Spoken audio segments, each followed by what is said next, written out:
Well, good morning, folks. It is Monday, January 9th, and time for Snow Church. I'm your host, Rev Snowflake, and the first thing I want to say is don't shoot the messenger, okay? I don't make this weather, I don't control it, I don't have any more power over what happens than you folks, so just please put your weapons down, listen to what I got to say, and I don't know, you want to go shoot something, shoot a pop bottle or something like that, pop can, something like that, because I am not to blame for this junk we've got. So with that said, let's get into it. You know, I thought I would start out with a nice snowy scene.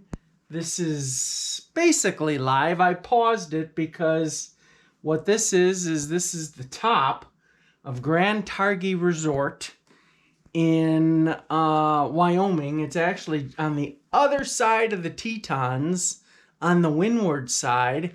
Annual average snowfall at Grand Targhee, I think, is like 600 inches.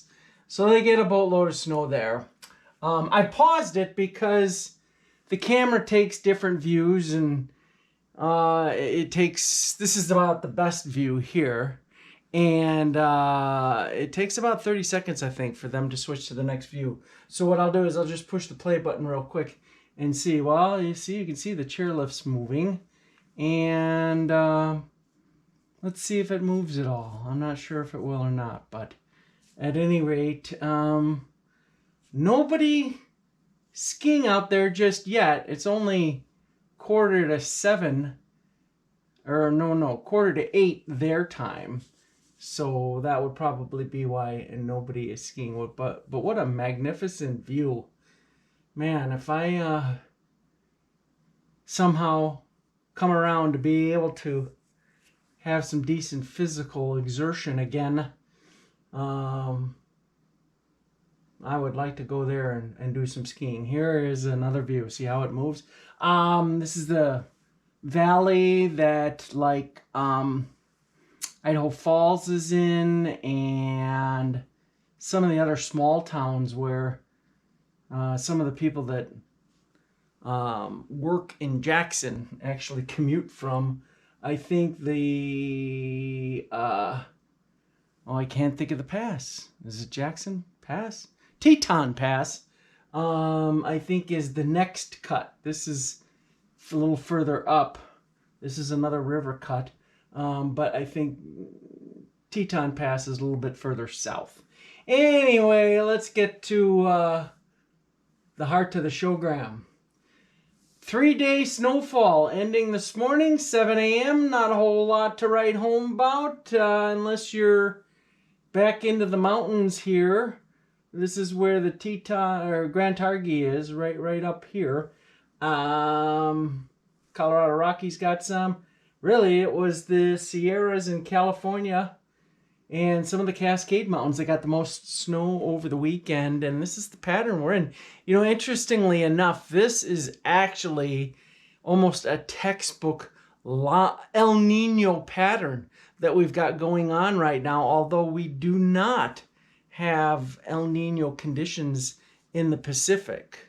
So for whatever that's worth, sea surface temperatures are actually a little cooler than average in the Pacific, which would be a La Nina. Now, they're not cool enough to be classified as a La Nina, and they are warming. So maybe this going from cooler to warmer than average, which is forecasted. Like I say, we're still cooler than average, but maybe this process of warming can have an effect on the atmosphere globally, just like being in a El Nino. I've always kind of thought that there wasn't enough emphasis, or there hasn't been enough research done on the transitional phases and how that impacts the weather.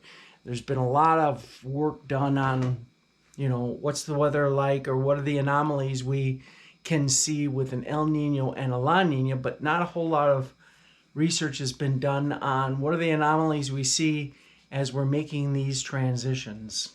Just my 2 cents. Satellite or radar, nothing to write home about at all. So let's take a look at the models then, shall we? Shall we? Shall we? We shall, finally. Blow this up just a little bit. All right, let's run this through as always, starting out with the European and rolling on through. This is by tomorrow morning, and then we start to get into Wednesday morning, and then Thursday morning, and then we'll finish it off at Friday morning. Okay, this is about 7 a.m. Eastern Time, Friday morning. And what's going to happen is we're going to have a rather broad area of low pressure. It's coming on shore on the west coast right now, and it'll work its way through the Rockies, and that's what all this nice, wonderful snow is about. And then it will exit out of the Rockies, become more organized, and it'll actually be a fairly organized area of low pressure, but doesn't have much upper energy to work with at all. I will show you in a minute what the jet stream is doing, but it's very, very, very weak right now. So as a result, we're not going to see a lot of precipitation occur with this event. And the other thing that is going on with this current pattern is the Arctic air is all bottled up way up north. We don't have any Arctic air coming down into the lower 48 anytime soon. So with those two features missing, we just can't get these big snowstorms to get going. And this is the European model's projection through Friday morning. I'm going to jump to the GFS, the US's idea of what's going to happen. Somewhat similar. It's got maybe a little bit more snow in it. The two pieces really are this with sort of the main light snow area that will occur on the far northern fringes of the low. And then later Thursday, you'll see this band break out, and that will be on the immediate northwest side. You folks here, though, will see probably some rains occur first and then change over to snow. So let's hope that this amount of snow happens. I think it's a little overdone, but that would be pretty nice. It would keep things fresh across the UP and northern Minnesota. Northern Wisconsin really not indicated to get too much either way you look at it. See? But given this scenario, Northwest Lower could maybe get back in business by next weekend if they were to see 6, 7, 8 inches of snow, as is indicated in this model. And then let's just run her all the way out to I'm going to go out to 240. Because that is, if there's 24 hours in a day, and I went out 240 hours, how many days have I gone out, class? 10. You're right. Tough math. Man, you should see the math Gracie's going in. Oh, I think it's deeper than I went in with all my years of college already. It's amazing what they teach kids in junior high. She's only in 8th grade. Anyway, I digress. As you can see, not a whole lot more snow. In fact, Tuesday and Wednesday was it Monday and Tuesday of next week, we actually may see some rain occur in a good portion of the Midwest. Now, what I will say is that's a long way out in the forecast. do not get your undies in a bunch just yet. We're 10 days out, 10 days out in the forecast, and I just really wouldn't put too much faith into anything the models say. Why? Especially now? Because we don't truly have what is called a split flow, but the main jet stream, the polar jet stream, is extremely weak. The subtropical jet stream is the one that is stronger. So we've got kind of two jet streams going on, which isn't that unusual. But with the main polar jet being so weak, that's the one the models are really tuned in to forecasting for. And I don't think that the models are all that great with the subtropical jet, the one that's further south. And so confidence is quite low in the forecast these days because of the way the pattern is. Like I say, it's not necessarily a textbook split flow, but it's very close to it. And anytime there's a split flow, the models just really struggle with things. I'm not quite sure why. Maybe it's just due to the fact that we don't get a split flow all that often, and so the folks that work to make the models better don't have as much opportunity to improve on that, or maybe they don't like split flows and they don't want to work on it, or who knows. But I'm not the guy that can give you the answer. I can only tell you that when there's a split flow, the models don't do very good, and we've got a pseudo split flow going on right now. So let's jump back to the European and go out to 240 hours as well. Same thing. Really, little fresh snow from Friday morning. Here's Friday morning to 240 hours. So not a real encouraging forecast. It's all, who's getting it? Well, the mountains are getting it because we've got that Pacific flow just cranking in here, throwing the moisture up against the mountains and letting them get pounded. So I wanted to show you this map. This is the, I'm going to make it a little bit bigger. And time doesn't really matter that much in it. But this is the, I guess red would be a good color. This is the jet stream level.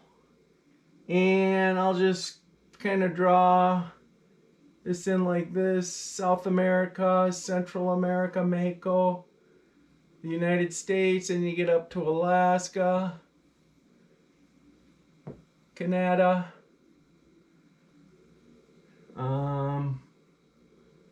here we go,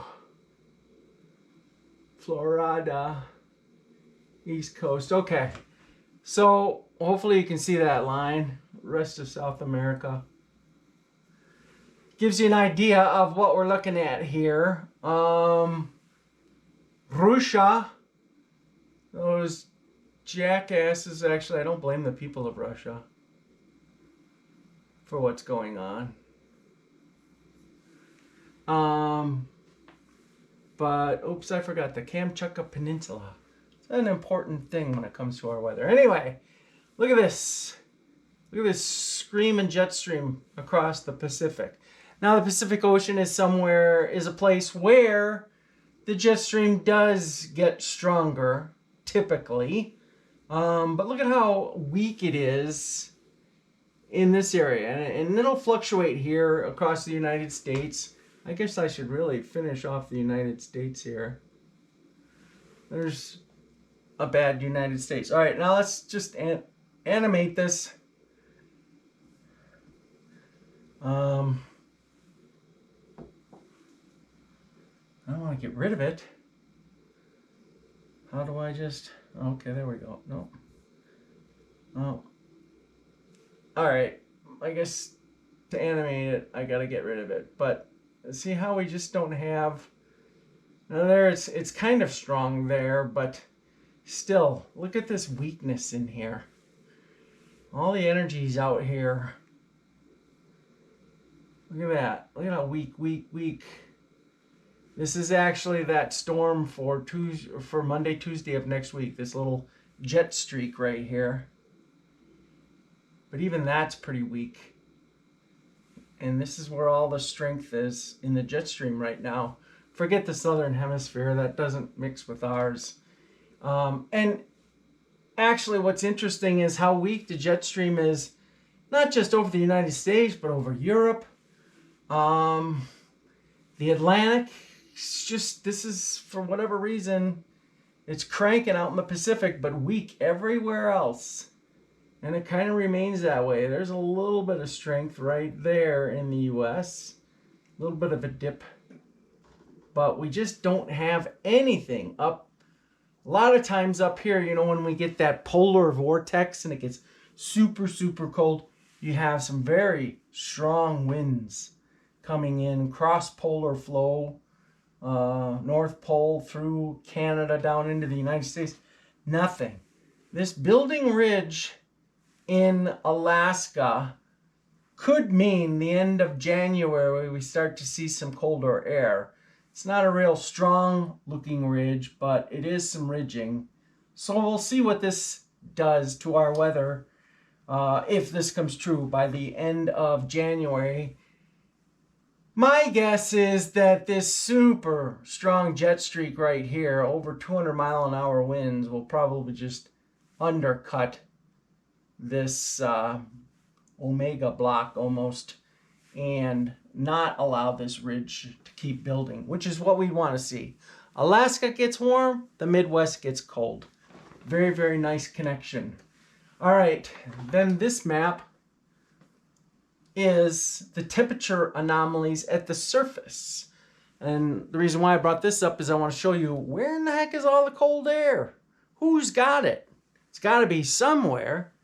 Well, this is anomalies. So the red is warmer than average. The blue is colder than average. The cold air, this sounds funny, Siberia. But Siberia is always cold in the winter time. But it's colder than average. So those poor folks are really having a dandy of a winter this year, because that's where, watch this, don't even look at the United States, watch Siberia and how that cold air just stays there.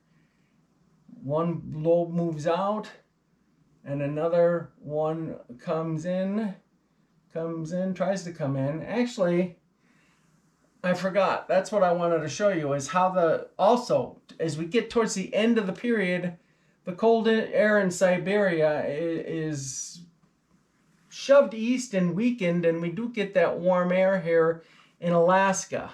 So perhaps we will actually, by the end of January, develop some kind of pattern that brings us in some colder and thus hopefully snowier weather. It'd be snowier in the Great Lakes, downwind of the Great Lakes, because I guess if there's one good thing to this mild winter so far, it's the fact that lakes are still basically wide open. So here we are, getting to be not quite mid-January, but second week of January, and there's barely a lick of ice on the Great Lakes. So if we do get an Arctic blast, then lake snow guns will be locked and loaded for business. So I guess that's all I really wanted to illustrate today. Have yourselves a great one for Monday. And remember to keep those sticks on the ice. And I will talk to you again tomorrow.